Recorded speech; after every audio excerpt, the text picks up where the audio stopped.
Okay, so we're live now, and today I'm joined with Heather from the Hooked on Picking YouTube channel. So Heather, I'm just going to allow you to introduce yourself. First of all, whereabouts are you from? I'm Heather from Hooked on Picking. I live in the United States in the Midwest, and I just started doing this about 2 years ago full time. Cool. And could you explain to us a bit, because my subscribers probably mightn't have heard of you already. So if you could just give us a brief explanation of what it is you do and how you make an income doing it. Okay, well, I pretty much started making an income because my husband is a pastor and he doesn't make enough money, because you don't exactly go into that for the money. And so we started actually going to auctions and flipping things on eBay. And just selling a lot of stuff secondhand, selling stuff out of our houses. And then we realized that this could be bigger. And so we jumped into the Amazon market, started selling things merchant fulfilled, which is very similar to eBay. It's just Amazon, you reach a larger market. And then we jumped into doing Amazon FBA, which is fulfilled by Amazon, selling straight from the warehouse and available for Prime customers. And so that actually has turned into a full-time income for me. I've got 3 kids at home, and so I can go to all their activities and work my schedule around it.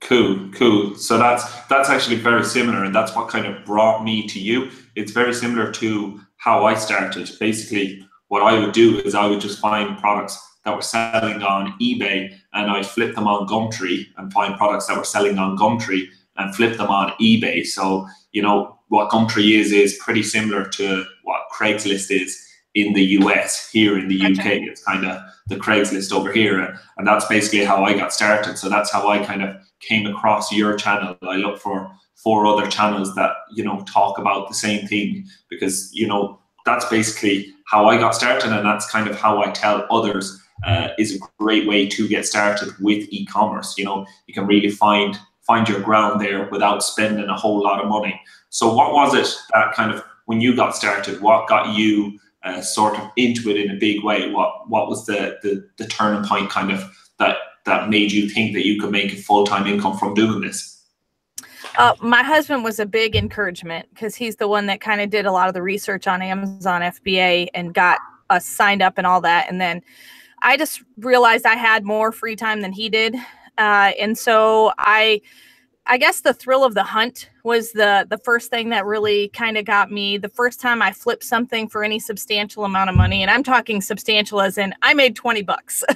And so I realized this could actually be a big thing. And then, you know, the more I started to do that, the more excited I got about it, and realizing that it's not like an hourly wage job. It's kind of the more effort I put in, the more money I actually will make. It's, you know, I'm not set. Yeah, it really does. It starts with kind of the passion around it, isn't it? That you get the first item, and then you're kind of chasing that for your next item. That's what I found anyway. Do you find the same thing, that it nearly starts off as a kind of hobby, that, as you were saying, if you were taking your hourly wage out of it, you wouldn't be making a whole lot at first? Yeah, it was definitely a hobby. But then when I started to be able to pay for our family's vacations, I've got a couple videos from a beach house on my channel where I actually paid for the entire beach house and our whole week of vacation just on the income I made from flipping things. Yeah, cool. When was it that you kind of got started with this? Well, I've done eBay for probably 10 years, just kind of on and off, hobby-ish. But as far as doing it hard and fast all the time and making it more like an income, I'd say 2 years ago. Oh, okay, cool. So it was pretty quick when you jumped into it. You know, how long have you been doing it full time? The last 2 years. Really, it was kind of, I'd say, well, last year I was kind of work 2 to 3 days at it. And then the year 2017, kind of starting there, I was, you know, I'd work, you know, 7-8 hours a day on it. Cool. And at this time, where do you get most of your flips from? Are you still buying from we'll say Craigslist or eBay and flipping them onto Amazon, or have you a lot of other places to source inventory? Well, last year, I started with a lot of retail arbitrage. We have a Walmart here that puts everything on clearance, and they're amazing. Not everybody has Walmarts, but I think it's a large Walmart in a small town, and so there's always stuff on clearance. So I started with retail arbitrage and just flipping brand new products straight off the clearance shelf.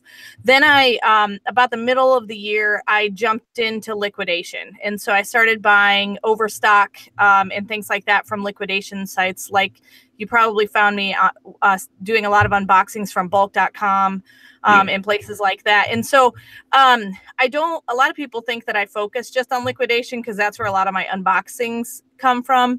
But I still do a lot of retail arbitrage, but I don't generally show what I buy from retail because they can go and get it on the shelf too. I don't want to give away all my secrets. Yeah, I know what you mean. And do you find that competition has become a lot stronger on Amazon for the buy box? Because I take it that you'll be competing for the buy box with other sellers. Yeah, definitely. Especially in the last 6 months. There were things that I could sell a year ago and always get those things and always get the buy box and always make money. And I've had to stop purchasing those things simply because I don't make as much money because, 9 million other people are selling it. Yeah, and I think that's from the people I talk to, online arbitrage seems to kind of be the first thing that gets hit competition-wise because it's the easiest to do. Have you found that? Yeah, for sure. When I started jumping into liquidation, that's really when I started to get less and less competition just because it's not as easy to be found. Plus, I've started to network with a few other liquidation companies that are not as well known as bulk.com. And so that's helped too because I've got a bigger variety of products that way.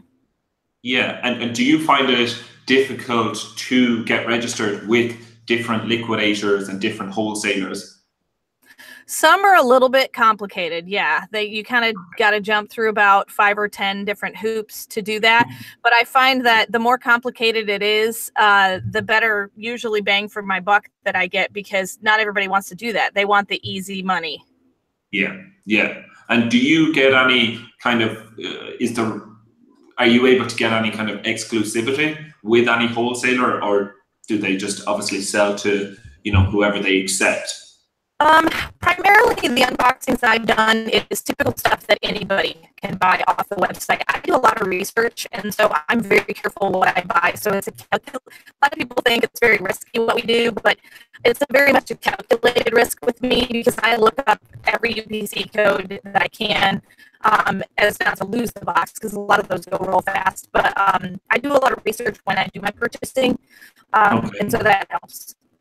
Cool. And if you are talking to someone who kind of is just getting started, because I know there's a lot of people that follow me and they're always wondering where to get started. And I say, retail arbitrage is a great way to get started because simply you can go out with the scanner on your phone, go into shops, scan items and only purchase what you have a strong inkling is going to be profitable. Whereas, with private label, you have to make an upfront investment. And if you're first starting, obviously that's going to be a bigger risk. So if you have a limited budget, I say start with retail arbitrage. But is there any tips that you have for someone who is getting started where they could get started? Well, I started with $300. And I did start retail arbitrage because the nice thing about retail arbitrage is you're not having to buy a whole box of items. You can buy 1 or 2, kind of get that excited, I made $20 on this item, into your system, and then you can continue to buy in the increments that you can afford. I've heard a lot of people that they take out loans to buy product and things like that. That's something I never do. I just don't do credit. It's not something that I do in my business at all. We're going to jump into, we're actually going to build what would be equivalent to a detached garage on our property so that I can move out of my house because I'm outgrowing my space. But I would just say, for new buyers, start with that retail arbitrage, kind of learn your ropes and learn how to use the whatever listings that you're using, whether it's eBay or Amazon. And that way you can kind of get your feet wet a little without having so much money out there tied up in risk. Yeah. No, I totally understand. That's good tips for anyone who's getting started. I don't know if it's me, but your line is coming across a bit broken at the moment. I don't know. Is my signal coming across okay to you? Yeah, it's coming across fine. Maybe it's just my bandwidth on my Wi-Fi. Yeah, no, that's okay. I just kind of noticed that coming across. Yeah, it's a bit broken, but what was I going to say? Oh yeah, so do you have any good kind of stories about any big flips you've got? Because I know a lot of this stuff can be pretty mundane stuff. You'll just go back and over to the same products often and take your percentage on them. But you know, as you've done some flipping on eBay and things like that, do you have any good story behind any big flip that you've had in the past? Well, my most fun flip, and yes, one of my biggest flips was I sold gas masks. Was what? Sorry? I sold gas masks. Gas masks? Yes. So we have a military base that's pretty close to us.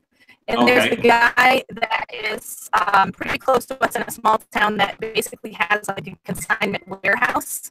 Okay. And so he gets like truckloads of stuff from that base whenever they turn over new products.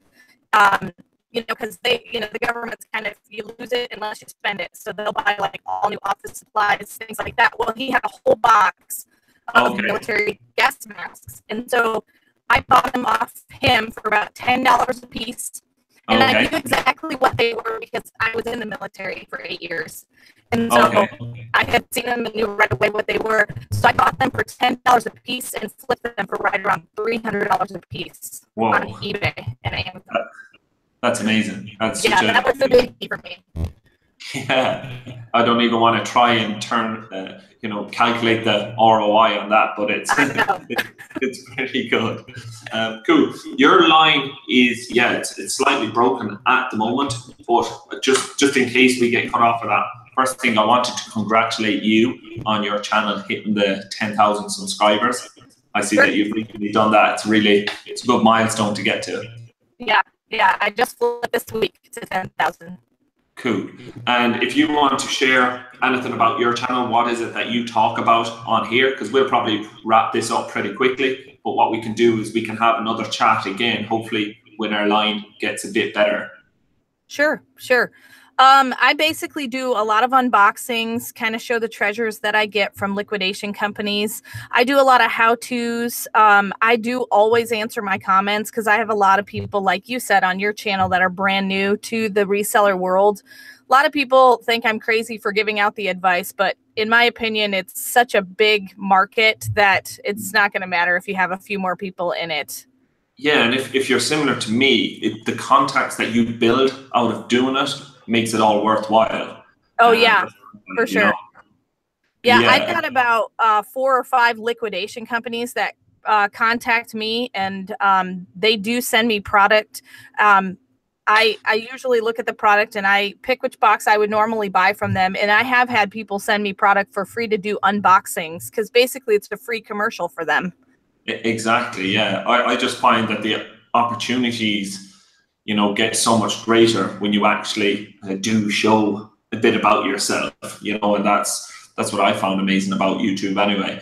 But yeah, no, if anyone's interested in finding out more about reselling items, about wholesale, then definitely check out Heather's channel. I'm going to put a link in the description. And Heather, just to wrap it up, do you have anything else that you would like to share or that with my subscribers?